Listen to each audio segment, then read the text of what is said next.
تعلیمی میدان میں اپنا ایک اونچا اور نمایاں مقام رکھتے ہیں۔ جی جی ماشاء اللہ۔ اور دادا بزرگوار بھی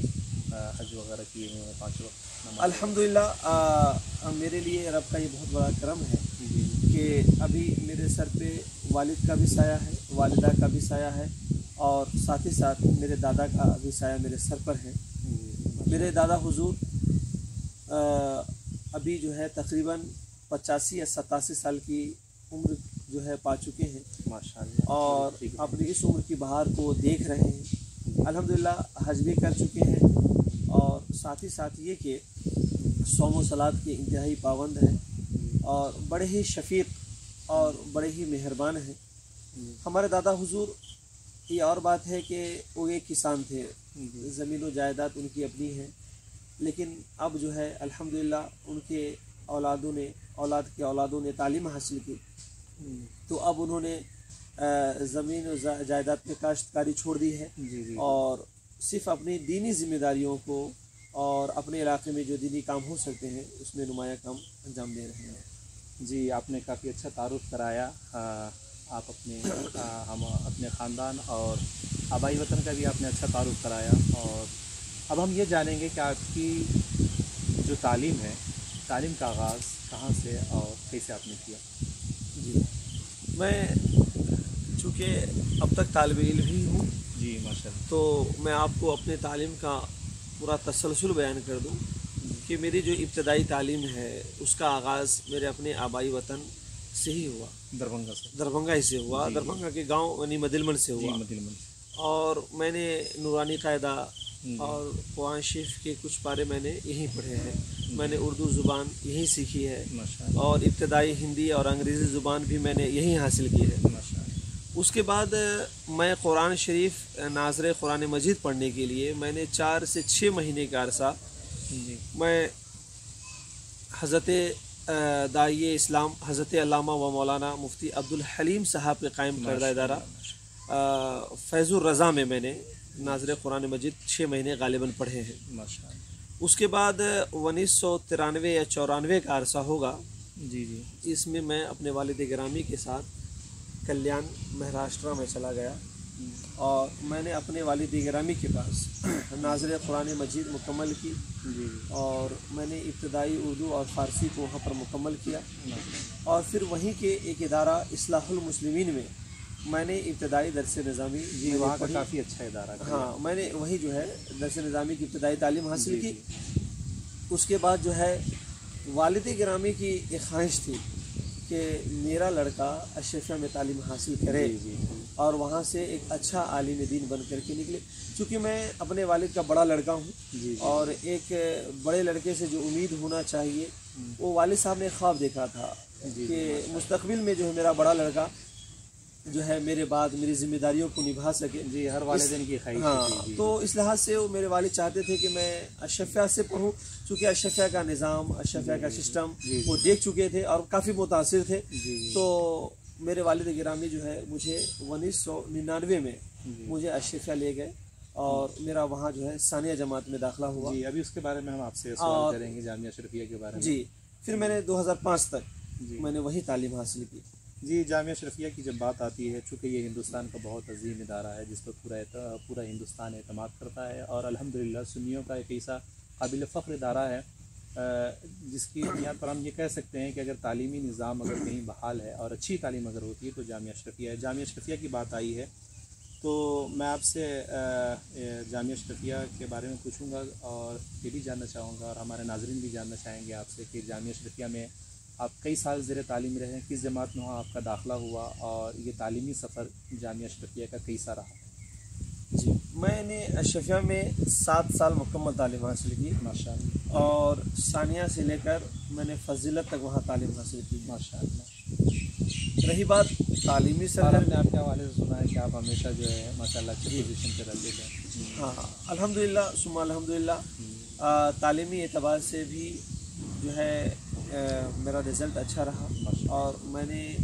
اشرفیہ سے جو تعلیم حاصل کی، مگر حصول تعلیم کے بعد جو میں نے تعلیم کے اثرات اپنے اوپر دیکھے، تعلیم کی نور نے جو مجھے منور کیا، اس میں خاص میری اپنی محنت کم والدین کی دعائیں زیادہ اور حضور حافظ ملت کا فیض زیادہ کارکردہ ہے۔ اب رہی بات یہ کہ تعلیم کے علاوہ دوسری سرگرمیاں تو نہیں، تعلیم کے علاوہ ابھی جیسے کہ جامعہ اشرفیہ میں ہم دیکھتے ہیں وہاں طلباء کے درمیان جو ایک طلباء کا جو ایک قلمی انجمن ہے جہاں سے طلباء لکھنے وغیرہ کا کام کرتے ہیں، تو جس وقت آپ وہاں زیر تعلیم تھے تو میرے خیال سے مولانا ذیشان مصباحی وغیرہ ہیں، اس دور میں جداریہ کا جو ایک چلن آیا تھا، اس وقت ماہنامہ اشرفیہ میں بھی جو ہے طلباء میں ایک قلمی بیداری پیدا کرنے کے لیے ایک بہت پہلے کا ماہنامہ ایک میری نگاہوں کے سامنے سے گزرا تھا، جس میں آپ کے کچھ ہم سبق ساتھی تھے، ان کا مضمون جو ہے میری نگاہوں سے گزرا۔ تو اس وقت جو ہے طلباء میں قلمی بیداری کے لیے آپ لوگوں نے کیا کیا، اور جداریہ وغیرہ کے حوالے سے آپ لوگوں کے دور میں جداریہ کیسے نکلا، اور طلباء میں جو وہاں کے طلباء اس میں یہ بیداری کیسے آئی لکھنے کے حوالے سے؟ جی جداریہ کے بارے میں خاص طور سے میں جب جامعہ اشرفیہ میں پہنچا تو میں سمجھتا ہوں کہ تحریری سرگرمیاں یا تنظیمی سرگرمیاں بہت کم تھی یا بالکل نہ تھی۔ البتہ یہ ہے کہ 2000 کے میں یا 2000 کے بعد جو ہے تحریری سرگرمیاں اچھی خاصی پیدا ہوئی، اور تحریری سرگرمیوں میں جماعت بائی جماعت جو ہے نا طلباء جداریہ نکالا کرتے تھے، لیکن ان کو مضبوطی دینے کے لیے یا اس کو آگے بڑھانے کے لیے یا تحریری سرگرمیوں میں حصہ لینے والے طلباء کی حوصلہ افزائی کے لیے کوئی ایسی تنظیم نہیں تھی جو کام کرے۔ لہٰذا اس موقع سے میں نے اور ہمارے ایک ہمدرد ساتھی حضرت علامہ و مولانا محمد شبیر احمد شاداب مصباحی نے جو ہے ایک تنظیم کی بنیاد رکھی، آئین خوش رنگ کی، جس کے پیچھے ہمارے مقاصد یہ تھے کہ اس کے ذریعے طلباء میں تحریری سرگرمیاں بھی پیدا کی جائے، اور جو طلباء تحریری میدان میں حصہ لے رہے ہیں انہیں ایوارڈ دے کر انعام دے کر حوصلہ افزائی بھی کی جائے۔ تو میں سمجھتا ہوں کہ جامعہ اشرفیہ میں جو تحریری سرگرمیاں چل رہی تھی وہ اپنی جگہ پر، اور خاص کر کے حوصلہ افزائی کے لیے یہ پہلی وہ تنظیم ہے جس نے اپنی جانب سے تحریری میدان میں سرگرمیاں دکھانے والے طلباء کی حوصلہ افزائی کے لیے ایوارڈ دیا، انعامات دیے۔ تو اس وقت جو ہے نا تنظیمی جو نوعیت کا کام تھا یہ واحد تنظیم تھی، آئین خوش رنگ۔ اس کے بعد کو میں سنا دوں کہ میں 2-3 سال تک اس تنظیم سے بلکہ تو میں بانی کی حیثیت سے رہا۔ اس کے بعد جو ہے ہم میں اور شبیر شاداب مصباحی صاحب قبلہ میں کوئی تلخیاں نہیں ہوئی، مگر کام کی اپنی نوعیت کو دیکھتے ہوئے میں جو ہے جہاں نما تنظیم سے جو ہے جڑ گیا، اور اس وقت جامعہ اشرفیہ کا سب سے مقبول جداریہ رہنما تھا، جس کی بنیاد میں نے رکھی جہاں نما تنظیم کے تحت، اور اس جداریہ کے ذریعے بڑا کام ہوا، اور سب سے بڑا کام یہ ہوا کہ اس جداریہ کے ذریعے ہم نے جامعہ اشرفیہ کے اساتذہ اور مبارک پور کی بڑی بڑی شخصیتوں سے ہم نے انٹرویو کیا، اور اس کی کئی انٹرویوز آج بھی میرے پاس محفوظ ہیں۔ ماشاءاللہ۔ تو اس اعتبار سے بھی قابل مبارکباد ہیں آپ اور آپ کے وہ ساتھی جنہوں نے اس کام میں حصہ لیا۔ آج بھی ہم دیکھتے ہیں جامعہ اشرفیہ میں جو جداریہ کی بہاریں ہیں، ہمارے جو پرانے مصباحی برادران ہیں ان کی یہ بہت کاوش رہی ہے اور کوشش رہی ہے، جس کی وجہ سے آج بھی جامعہ اشرفیہ کے دیواروں پر جو جداریہ دیکھتے ہیں تحریر کی صورت میں، اور تمام سلگتے موضوعات پر لکھنے والے اچھے ادیب پائے جاتے ہیں، اس میں ہمارے پرانے مصباحی برادران کا بہت اچھا کردار رہا ہے۔ آگے جامعہ اشرفیہ کی بات آئی ہے، اور اس کی بات جامعہ اشرفیہ سے فراغت آپ کی کس سمے؟ جامعہ اشرفیہ سے جو ہے میری فراغت سن 2005 میں ہوئی۔ 2005 میں ہوئی۔ اس کے بعد فراغت کے بعد آپ نے دینی خدمات کے لیے کس شہر کو منتخب کیا اور کیسے وہاں جانا ہوا، اس کے بارے میں آپ دیکھیے، فراغت کے بعد میرے ساتھ بلکہ ہر فارغین کے ساتھ جو مسئلہ پیش آتا ہے وہ ایک تو یہ ہوتا ہے کہ وہ آپ آگے تعلیم حاصل کرنا چاہتے ہیں یا کچھ کام کرنا چاہتے ہیں۔ اگر آپ تعلیم حاصل کرنا نہیں چاہتے ہیں تو میں سمجھتا ہوں بحیثیت عالم آپ کے پاس 2 ہی ٹارگٹ ہوتے ہیں، یا تو آپ مدرسہ میں پڑھائیں یا تو آپ امامت کریں، تیسری کوئی امید کی کرن نظر نہیں آتی ہے۔ اس کی ایک بنیادی وجہ یہ ہے کہ ہمیں کوئی ایسا ادارے میں ہنر ہی نہیں سکھایا جاتا ہے کہ ہم تدریسی یا خطابت و امامت کے علاوہ کچھ اور بھی کام کر سکیں۔ تو سب سے پہلا مرحلہ میرے سامنے یہی آیا، اور اس کے لیے